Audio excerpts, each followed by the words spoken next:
ಎಲ್ರಿಗೂ ನಮಸ್ಕಾರ. ಮತ್ತೊಮ್ಮೆ ಎಜುಕೇಟಿವಿಟಿ ಯೂಟ್ಯೂಬ್ ಚಾನಲ್ಗೆ ಸ್ವಾಗತ.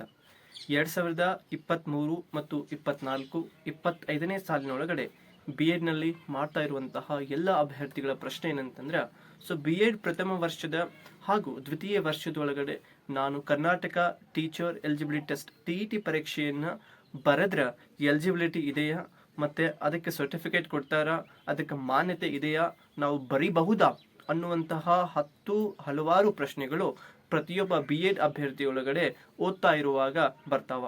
ಈ ಒಂದು ಪ್ರಶ್ನೆಗೆ ನಾನು ಕಂಪ್ಲೀಟ್ ಆದಂತಹ ಮಾಹಿತಿಯನ್ನ 2023ರ ಕರ್ನಾಟಕ ಶಿಕ್ಷಕರ ಅರ್ಹತಾ ಪರೀಕ್ಷೆ ಅಧಿಸೂಚನೆಯನ್ನ ನಾನು ಇಲ್ಲಿ ತೋರಿಸ್ತಾ ಇದ್ದೀನಿ. ಅಭ್ಯರ್ಥಿಗಳೇ ನೋಡಿ, ಇಲ್ಲಿ ಪತ್ರಿಕೆ 1ರಿಂದ ಅಂದ್ರೆ ಕನಿಷ್ಠ ಇರುವಂತ ಪತ್ರಿಕೆ ಬರೀಲಿಕ್ಕೆ ಕನಿಷ್ಠವಾಗಿ ಇರಬೇಕಾದಂತ ಅರ್ಹತೆಗಳು ತಾವುಗಳು ನೋಡ್ತಾ ಇದ್ದೀರಿ. ನೀವೇನಾದ್ರೂ DED ಮುಗಿಸಿದ್ರೆ, PUC ಮೇಲ್ಗಡೆ ನೀವು DED ಮುಗಿಸಿದ್ರೆ ಅಥವಾ ಡಿಗ್ರಿ ಮೇಲೆ ಮುಗಿಸಿದ್ರೆ, ನೀವು ತೇರ್ಗಡೆ ಹೊಂದಿದ್ರು ಕೂಡ ಅಥವಾ ನೀವೇನಾದ್ರೂ ಓದ್ತಾ ಇದ್ದೀರಾ, ಪ್ರವೇಶ ಪಡೆದು ಅಭ್ಯಾಸ ಮಾಡ್ತಾ ಇದ್ದಂಥ ಅಭ್ಯರ್ಥಿ ಕೂಡ ಬರೀಬಹುದು. ಇನ್ನು ಎರಡನೇದು ಕೂಡ ಬಿ ಎಡ್ನಲ್ಲಿ ಪ್ರವೇಶ ಪಡೆದು ನೀವು ಓದ್ತಾ ಇರೋದು ಅಥವಾ ಮುಗಿಸಿರೋರು ಅಭ್ಯರ್ಥಿಗಳು ಬರೀಬಹುದು. ಇಲ್ಲಿ ಕೊಟ್ಟಿದ್ದಾರೆ ನೋಡ್ರಿ, ಅವರು ನೀವೇನಾದ್ರೂ ಪದವಿಯಲ್ಲಿ ಕನಿಷ್ಠ 50 ಅಷ್ಟು ಅಂಕ ಗಳಿಸಿರಬೇಕು. ನಂತರ ಬಿ ಎಡ್ ಪದವಿಯಲ್ಲಿ ತೇರ್ಗಡೆ ಹೊಂದಿರುವವರು ಅಥವಾ ಪ್ರವೇಶ ಪಡೆದು ಅಭ್ಯಾಸ ಮಾಡುತ್ತಿರುವಂತ ಅಭ್ಯರ್ಥಿಗಳು ಬರೀಬಹುದು ಅಂತ. ಇದು 2023ರದಾಗಿತ್ತು. ಇನ್ನು 24ರದ್ದು ಕೂಡ ತೋರಿಸ್ತೇನೆ ನಿಮ್ಗೆ. ನೀವು ಸ್ಕ್ರೀನ್ ಮೇಲೆ ನೋಡ್ತಾ ಇದ್ದೀರಿ. ಪತ್ರಿಕೆ 1 ಆಗಿರ್ಬೋದು, ಪತ್ರಿಕೆ 2 ಕೂಡ ಆಗಿರ್ಬೋದು. 2024ರದ್ದು ಅಧಿಸೂಚನೆ ಇಲ್ಲಿ ಕೊಟ್ಟಿದ್ದಾರೆ ನೋಡ್ರಿ ಅವರು. ಪತ್ರಿಕೆ 1 ಒಳಗಡೆ ನೀವು ಬಿ ಎಡ್ ಅನ್ನ ಶೇಕಡ 50ರಷ್ಟು ನೀವು ಮಾಡಿರಬೇಕು, ಪದವಿಯಲ್ಲಿ ಗಳಿಸಿರಬೇಕು. ನಂತರ ಬಿ ಎಡ್ ಪದವಿಯಲ್ಲಿ ತೇರ್ಗಡೆ ಹೊಂದಿರಬಹುದು ಅಥವಾ ತೇರ್ಗಡೆ ಹೊಂದಿಲ್ಲ, ನಾನು ಪ್ರವೇಶ ಪಡೆದು ಈ ಸದ್ಲೇ ನಾನು ಫಸ್ಟ್ ಇಯರ್ ಸೆಕೆಂಡ್ ಇಯರ್ ಅನ್ನು ಓದ್ತಾ ಇದ್ದೀನಿ ಅನ್ನುವಂಥ ಅಭ್ಯರ್ಥಿ ಕೂಡ ಮಾಡಬಹುದು, ಪರೀಕ್ಷೆನ ಬರೀಬಹುದು. ಇನ್ನು ಪತ್ರಿಕೆ 2 ಅಂದ್ರೆ ಪೇಪರ್ 2 ಕೂಡ ನೀವೇನ್ ಮಾಡಿರಬಹುದು, ನೀವು ಬಿ ಎಡ್ ಅನ್ನ ಪಡೆದಿರಬೇಕು. ಮೀನ್ಸ್ ಬಿ ಎಡ್ಗೆ ನೀವು ದಾಖಲಾತಿ ಆಗಿರಬೇಕು. ಪ್ರವೇಶ ಪಡೆದು ಅಭ್ಯಾಸ ಮಾಡುತ್ತಿರುವಂತ ಅಭ್ಯರ್ಥಿ ಕೂಡ ಬರೀಬಹುದು. ಅನೇಕ ವಿದ್ಯಾರ್ಥಿಗಳಿಗೆ ಗೊಂದಲ ಇದೆ. ನಾನು ಇಷ್ಟೆಲ್ಲ ಮಾಡ್ತೀನಪ್ಪ, ಆದರೆ ಕೊನೆಗೆ ನನಗೆ ನನಗೆ ಅಪ್ಲಿಕೇಶನ್ಸ್ ಅನ್ನು ನೀವು ಸ್ಕ್ರೀನ್ ಮೇಲೆ ನೋಡ್ತಾ ಇದ್ದೀರಿ. ಇಲ್ಲಿ ನೋಡ್ತಾ ಇದ್ದೀರಿ ನೋಡ್ರಿ. ಓಕೆ, 2021ರೊಳಗಡೆ ನಾನು ಕೂಡ ಪರೀಕ್ಷೆಯನ್ನ ಬರೆದಿದ್ದೆ. ಓಕೆ, ನೀವು ಸ್ಕ್ರೀನ್ ಮೇಲೆ ನೋಡ್ತಾ ಇದ್ದೀರಿ.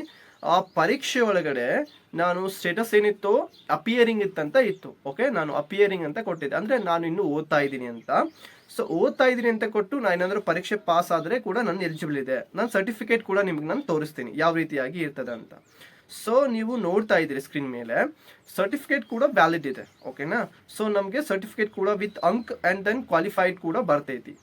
ಈ ರೀತಿಯಾಗಿ ನಾವೇನ್ ಮಾಡಬಹುದು, ನೀವು ಬಿ ಎಡ್ ಅನ್ನ ಓದ್ರಿ ಅಥವಾ ಯಾವುದೇ ಕೋರ್ಸ್ DED ಅನ್ನ ಓದ್ರಿ ಅಥವಾ BPEd ಅನ್ನ ಓದ್ರಿ, ಏನೋ ಓದ್ರಿ, ನೀವು ಯಾವುದೇ ಒಂದು ಪರೀಕ್ಷೆಯನ್ನ ನೀವು ಜಸ್ಟ್ ಒಂದು ಅಡ್ಮಿಷನ್ ತೆಗೆದುಕೊಂಡು ಓದ್ತಾ ಇರುವಾಗಲೇ ಬರೀಬಹುದು.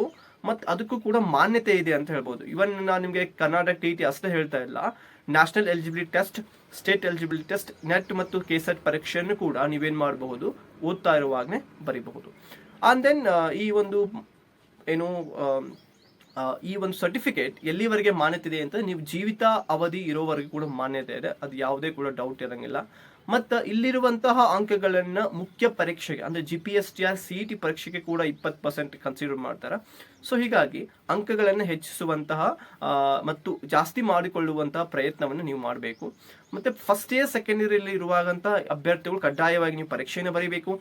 ನಿಮ್ಮ ತಪ್ಪುಗಳು ಬೇಗನೆ ಆದ್ರೆ ಚೆನ್ನಾಗಿರ್ತದೆ. ಅಂದ್ರೆ ಫಸ್ಟ್ ಇಯರ್ ಸೆಕೆಂಡ್ ಇಯರ್ ಆದ್ರೆ ನಿಮಗೆ ಜಾಸ್ತಿ ಅವಕಾಶಗಳು ಸಿಗ್ತಾವ ಮುಗಿದಾದ್ಮೇಲೆ ಬರಲಿಕ್ಕೆ. ಎನಿವೇ ನೀವು ಅಪ್ಲಿಕೇಶನ್ ಹಾಕ್ಬೋದು. ನಾನು ಅಪ್ಲಿಕೇಶನ್ ಹಾಕಿದ್ದೆ, ನಾನು ಬರ್ದಿದ್ದೆ. ಅಗೇನ್ ನಾನು ಕ್ವಾಲಿಫೈಡ್ ಕೂಡ ಆಗಿದ್ದೆ, ನಾನು ಬರ್ದಿದ್ದೆ. ಆಮೇಲೆ ಎಷ್ಟು ಮಾರ್ಕ್ಸ್ ತಗೋಬೇಕ್ರಿ ಸರ್ ಕ್ವಾಲಿಫೈ ಆಗಕ್ಕಂತ ಕೇಳ್ತಾ ಇದ್ದೀರಿ. ST ಮತ್ತು SC ಮತ್ತು ಪ್ರವರ್ಗ ಕ್ಯಾಟಗರಿ 1 ಅಭ್ಯರ್ಥಿಗಳು ನೀವು 55 to 56 ಅಂತಂದ್ರೆ 82 ಮಾರ್ಕ್ಸ್ ತಗೊಂಡ್ರೆ ಇವರು ಕ್ವಾಲಿಫೈಡ್ ಔಟ್ ಆಫ್ 150ಗೆ.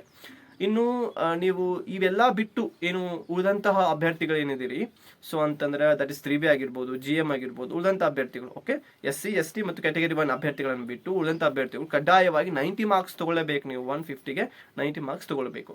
ಇದಾದ್ಮೇಲೆ ನೀವು ಸಾಮಾನ್ಯವಾಗಿ ಎಷ್ಟು ಬೇಕಾದ್ರೂ ಕೂಡ TET ಪರೀಕ್ಷೆಯನ್ನು ಬರೀಬಹುದು. ಇವಾಗ ನಾನು 3 to 4 ಟೈಮ್ಸ್ ಬರ್ದಿದ್ದೀನಿ. ಅಂಡ್ ದೆನ್ 4 ಕೂಡ ಕ್ಲಿಯರ್ ಮಾಡಿದ್ದೀರಿ.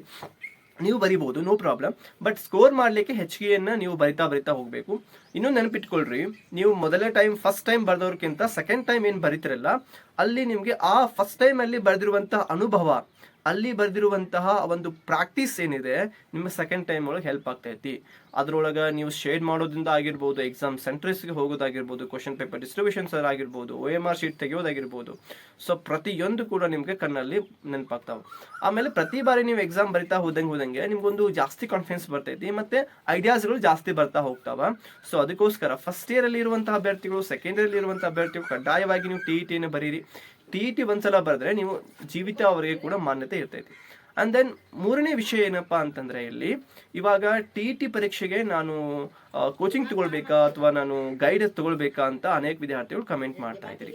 ಸೊ ಇದಕ್ಕೆ ಕೋಚಿಂಗ್ ಅವಶ್ಯಕತೆ ಇಲ್ಲ. ಫಸ್ಟ್ ಆಫ್ ಆಲ್ ನೀವು TET ಪರೀಕ್ಷೆಗೆ ಎಷ್ಟು ಪತ್ರಿಕೆಗಳಿರ್ತಾವೆ, 2 ಪತ್ರಿಕೆಗಳಿರ್ತಾವ. ಮೊದಲನೇ ಪತ್ರಿಕೆ ಎಷ್ಟು ಅಂಕಕ್ಕೆ ಇರ್ತೈತಿ, ಅದರೊಳಗಿರುವಂತಹ ಮತ್ತೆ ಅಗೇನ್ ವಿಷಯಗಳು ಯಾವ್ಯಾವ ಇರ್ತಾವ, ಯಾವ್ಯಾವ ವಿಷಯಗಳು ಬರ್ತಾವ ಅನ್ನೋದನ್ನು ತಿಳ್ಕೊಳ್ರಿ. ಅದ್ರ ಬಗ್ಗೆ ನಾನು ಡೀಟೇಲ್ ಆದಂತಹ ವಿಡಿಯೋನ ಸಪ್ರೇಟ್ ಆಗಿ ಮಾಡ್ತೀನಿ. ನೀವು ಸಪ್ರೇಟ್ ಆದಂತಹ ಕೋಚಿಂಗ್ ಮತ್ತು ಕ್ಲಾಸಸ್ಗಳನ್ನು ತೆಗೆದುಕೊಳ್ಳುವಂತ ಅವಶ್ಯಕತೆ ಇಲ್ಲ. ಅಲ್ಲಿರುವಂತಹ ವಿಷಯಗಳನ್ನ ನೀವು ಅಧ್ಯಯನ ಮಾಡಬೇಕು. ಬೇಸಿಕ್ಸ್ ಇರ್ತಾವ. ಕನ್ನಡ ಮತ್ತು ಇಂಗ್ಲಿಷ್ ಅನ್ನ ನೀವು ಉತ್ತರಿಸ್ತೀರಿ, 30 ಕನ್ನಡ 30 ಇಂಗ್ಲಿಷ್ ಅಂತ. ಇನ್ನು ವಿಶೇಷವಾಗಿ ನೀವು ಬೋಧನಾ ಶಾಸ್ತ್ರ ಅಂತ ಬರ್ತೈತಿ. ಇವಾಗ ನೀವು ಆರ್ಟ್ಸ್ ವಿದ್ಯಾರ್ಥಿಗಳಿದ್ರೆ ಆರ್ಟ್ಸ್ ಸಂಬಂಧಪಟ್ಟದ್ದು ಬರ್ತೈತಿ ಪೇಪರ್ 2 ಒಳಗಡೆ. ಆಮೇಲೆ ನೀವು ಗಣಿತ ಮತ್ತು ವಿಜ್ಞಾನ ಇದ್ರೆ ಗಣಿತ ವಿಜ್ಞಾನಕ್ಕೆ ಸಂಬಂಧಪಟ್ಟದ್ದು ಬರ್ತೈತಿ. ಸೊ 6ರಿಂದ 10ನೇ ತರಗತಿಯ ಪಠ್ಯ ಪುಸ್ತಕಗಳು ಬಹಳ ಇಂಪಾರ್ಟೆಂಟ್ ಆಗಿರ್ತಾವ. ಎಸ್ಪೆಷಲಿ PUC ಅಭ್ಯರ್ಥಿ ಅಂದ್ರೆ ಎಸ್ಪೆಷಲಿ ಫಾರ್ ಆರ್ಟ್ಸ್ ವಿದ್ಯಾರ್ಥಿಗಳಿಗೆ. ಇನ್ನು PUC ಟೆಕ್ಸ್ಟ್ ಬುಕ್ಸ್ಗಳ ಇಲ್ಲಿ ಏನ್ ಕ್ವಶನ್ಸ್ ಮೆಥಡ್ಸ್ಗಳನ್ನ ಕೇಳ್ತಿರ್ತಾನಲ್ಲ, ಅಂದ್ರೆ ಪ್ರಶ್ನೆ ಕೇಳುವಂತಹ ಮಟ್ಟತೆಯನ್ನು PUC ಹಾಕಿರ್ತಾನವ. ಬಟ್ ಇಲ್ಲಿ SLC ಅದು ಏನು ವರೆಗೆ ಕೂಡ ಅಷ್ಟೇ ಇರ್ತೈತಿ ನಾಲೆಜ್, ಮೀನ್ಸ್ ಪಠ್ಯ ಪುಸ್ತಕ ಅಷ್ಟೇ ಇರ್ತಾವ. ಸೊ ನೀವು ಅದನ್ನೇ ಓದ್ಕೊಂಡ್ರೆ ನೀವು ಅದರಲ್ಲಿ ಕೂಡ ಕ್ಲಿಯರ್ ಮಾಡ್ಬೋದು. ಸೈನ್ಸ್ ವಿದ್ಯಾರ್ಥಿಗಳು ಬಂದ್ಬಿಟ್ಟು ನೀವು 6ರಿಂದ 12ನೇ ತರಗತಿಯ ಟೆಕ್ಸ್ಟ್ ಬುಕ್ಸ್ಗಳನ್ನು ಕಡ್ಡಾಯವಾಗಿ ಓದಬೇಕು. ವಿಶೇಷವಾಗಿ ನೀವು ಸೈನ್ಸ್ ವಿದ್ಯಾರ್ಥಿಗಳಾಗಿರೋದ್ರಿಂದ ನೀವು 8, 9, 10, 11, 12 ಸೈನ್ಸ್ PCMBಗಳನ್ನ ಕಡ್ಡಾಯವಾಗಿ ಓದ್ಕೊಳ್ಬೇಕು. ಇನ್ನು ಮ್ಯಾಥಮೆಟಿಕ್ಸ್ ಬಂದ್ಬಿಟ್ಟು ಬೇಸಿಕ್ಸ್ 10th ವರೆಗೆ ಕೂಡ ನಿಮ್ಗೆ ಬೇಸಿಕ್ ಕಾನ್ಸೆಪ್ಟ್ಗಳು ಗೊತ್ತಿರಬೇಕು. ಅವುಗಳ ಮೇಲೆ ಜಾಸ್ತಿ ಕ್ವಶನ್ಸ್ ಬರ್ತಿರ್ತಾವ.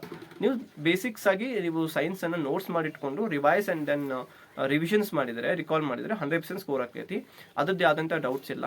ಮತ್ತೆ ಇಲ್ಲ ಸರ್ ನನಗೆ ನೀವು ಗೈಡೆನ್ಸ್ ಬೇಕು ಅಂತ ಏನಾದರೂ ಫಸ್ಟ್ ಇಯರ್ ಸೆಕೆಂಡ್ ಇಯರ್ ವಿದ್ಯಾರ್ಥಿಗಳು ನಿಮಗೆ ಅನಿಸಿದರೆ ದಯವಿಟ್ಟು ಕೆಳಗೆ ಕೊಟ್ಟಿರುವಂತಹ ಒಂದು ವಾಟ್ಸಪ್ ನಂಬರ್ಗೆ ನೀವು ನನಗೆ ಏನು ಮಾಡಬಹುದು, ಕಾಂಟ್ಯಾಕ್ಟ್ ಮಾಡ್ಬೋದು ವಾಟ್ಸಪ್ ಮುಖಾಂತರ. ನಾನು ನಿಮಗೆ ಸಪ್ರೇಟ್ ಅಂತ ಗೈಡೆನ್ಸ್ ಗ್ರೂಪ್ ಒಳಗೆ ಗೈಡ್ ಮಾಡಲಿಕ್ಕೆ ನಿಮ್ಮನ್ನು ಆ್ಯಡ್ ಮಾಡ್ತೀನಿ. ಮತ್ತು ಅದಕ್ಕೆ ಇಂತಿಷ್ಟು ಫೀಸ್ ಅಂತ ಇರ್ತೈತಿ, 150 rupees. ಸೊ ಅದನ್ನು ಪೇ ಮಾಡಿ ನೀವು ಗೈಡೆನ್ಸ್ ತಗೊಳ್ಬಹುದು. ಸೊ ಮುಂದಿನ TET ವರೆಗೆ ಕೂಡ ನಾನು ಗೈಡ್ ಮಾಡ್ತಾ ಇರ್ತೀನಿ, ನೋಟ್ಸ್ಗಳನ್ನು ಶೇರ್ ಮಾಡ್ತಾ ಇರ್ತೀನಿ. If you want you can join with our guidance course and then I will provide you. So I hope ಈ ವಿಡಿಯೋದಿಂದ ನಿಮಗೆ ಹೆಲ್ಪ್ಫುಲ್ ಆಗಿದೆ ಮತ್ತು ಅಂಡರ್ಸ್ಟ್ಯಾಂಡಿಂಗ್ ಆಗಿದೆ, ಯಾವ ರೀತಿಯಾಗಿ ಹೇಗೆ ಮತ್ತು ಎಷ್ಟು ಓದಬೇಕಂತ ಕೂಡ ಗೊತ್ತಾಗಿರ್ತದೆ.